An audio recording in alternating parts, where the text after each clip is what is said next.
এই রমজান মাস বহু মানুষ আছে আপনার ঘরের সন্তান যারা সিয়াম পালন করে না, আপনি দেখতে পান তাদেরকে সামান্য কাজের জন্য রমজান মাসে সিয়াম রাখে না। আপনি জানেন এই ব্যক্তিদের অবস্থাটা কি হবে?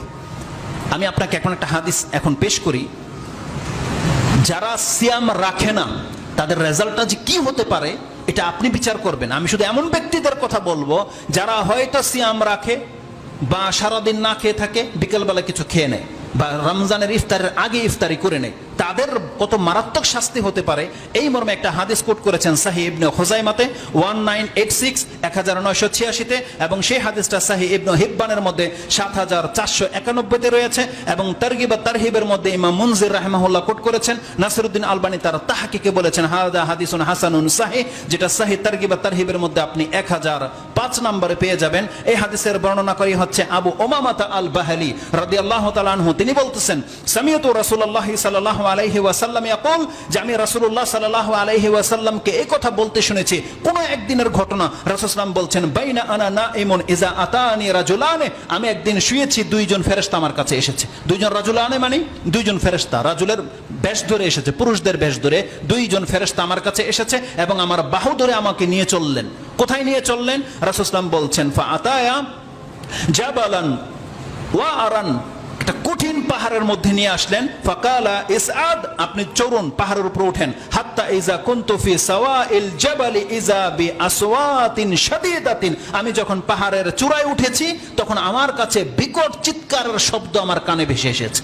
রাসূল বলছেন বিকট শব্দ আমি পাচ্ছি, চিৎকারের শব্দ।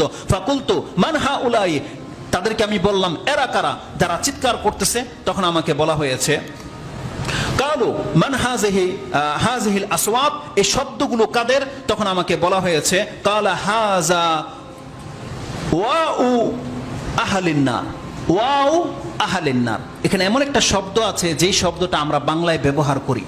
বাচ্চারা কিভাবে কাঁদে? বলছে ওয়া ওয়া করে কাঁদে। কি করে কাঁদে? ওয়াও করে কাঁদে, সেটা আরবি শব্দ। সুবহানাল্লাহ। ফেরেশতা বলতেছে এই চিৎকার কিসের? বলতেছেন এটা হচ্ছে ওয়া আহলিন নার, এই ক্রন্দন, এই চিৎকার, এই রোদন হচ্ছে আহলে জাহান্নাম, জাহান্নামী বাসীদের। জাহান্নাম থেকে এই চিৎকারের শব্দ আপনার কাছে চলে এসেছে। কেন এটা হয়েছে? বলছে আগে চলেন। তারপরে একবার এক পর্যায়ে তিনি বলছেন সুম্মান তুলিকা বি, আমাকে নিয়ে যাওয়া হলো এমন একটা জায়গায়, ফাইজা আনা বিকাউমিন মুআল্লাকিনা বিআরাকিবিহিম, এমন একটা জাতির সামনে গিয়ে আমি উপস্থিত হলাম যাদেরকে এই সিনার মধ্যে আংটা লাগিয়ে লটকে রাখা হয়েছে। যাদেরকে সিনার মধ্যে আংটা লাগিয়ে গোশত যেভাবে দোকানের মধ্যে লটকিয়ে রাখে, এমন কিছু জাতির কাছে গেলাম যাদেরকে এইভাবে আংটার সাহায্যে উপর থেকে লটকিয়ে রাখা হয়েছে। তাদের পায়ের উপরে দাঁড় করানো হয়নি, আংটার উপরে লটকে রাখা হয়েছে। মুশাক্কাকাতিন আশদাকুহুম, এবং তাদের এই চোয়ালগুলোকে ফেরে ফেলা হয়েছে। মুশাক্কাকাতিন, একেবারে ফাটিয়ে ফেলা হয়েছে চোয়ালগুলোকে। আর অবস্থাটা কি দেখেছি? তাসিরু আশদাকুহুম দামুন, তাদের এই চোয়াল থেকে রক্ত ঝরছে। জিজ্ঞাসা করেছি এদের কি অবস্থা, এরা কারা? ফাকালা কুলতু মান হাউলাই, এরা কারা? কালা হাউলা ইল্লাযিনা ইফতিরুনা ক্বাবলা তাহিল্লাতি সাওমিহিম, এরা হচ্ছে সেই সমস্ত ব্যক্তি যাদের যখন খাওয়ার অনুমতি ছিল না, হালাল ছিল না, তখন তারা খাওয়াটাকে হালাল করে নিয়েছিল। তার মানে আমাদেরকে রমজান মাসের খাওয়ার অনুমতি কখন দেওয়া হয়েছে? সুম্মা আতিম্মুস সিয়ামা ইলাল লাইল, আল্লাহ বলেছেন তোমরা ফজর পর্যন্ত খাও, তখন থেকে নিয়ে সূর্য ডোবা পর্যন্ত, সন্ধ্যা রাত পর্যন্ত তোমাদেরকে খাওয়া হারাম করা দেওয়া হলো।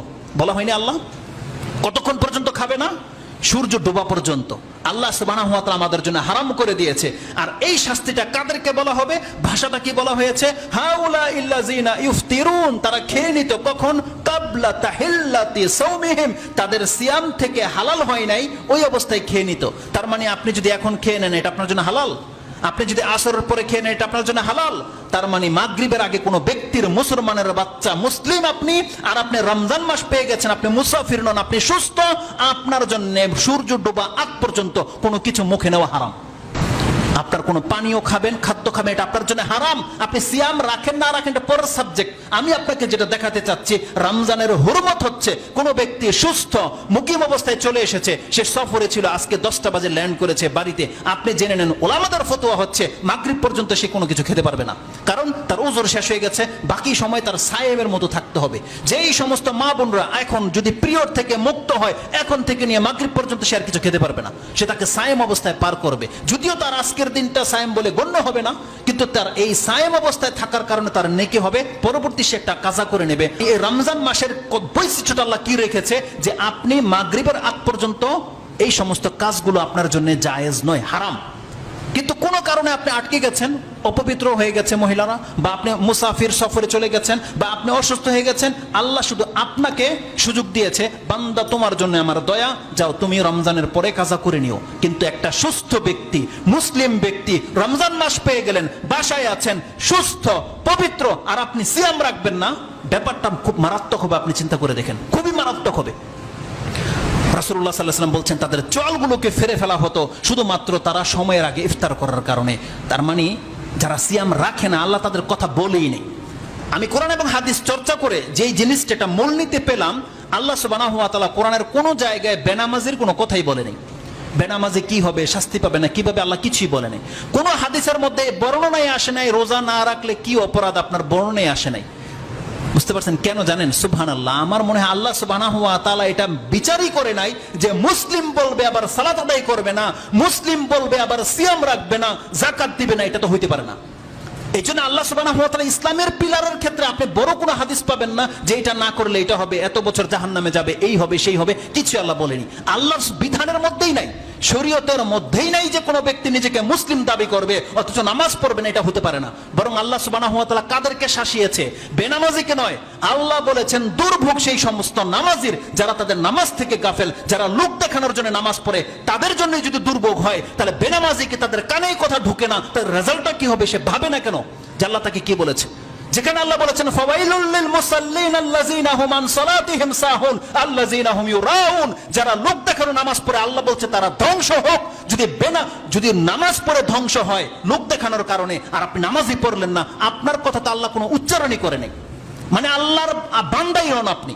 আল্লাহ আপনার কোনো টপিকসই নিয়ে আসে নাই যে ও তোমার বান্দাই না। সুম্মা আতিম্মুস সিয়ামা ইলাল লাইল, আল্লাহ বলেছেন তোমরা ফজর পর্যন্ত খাও, তখন থেকে নিয়ে সূর্য ডোবা পর্যন্ত, সন্ধ্যা রাত পর্যন্ত তোমাদেরকে খাওয়া হারাম করা দেওয়া হলো। বলা হয়নি আল্লাহ কতক্ষণ পর্যন্ত খাবে না?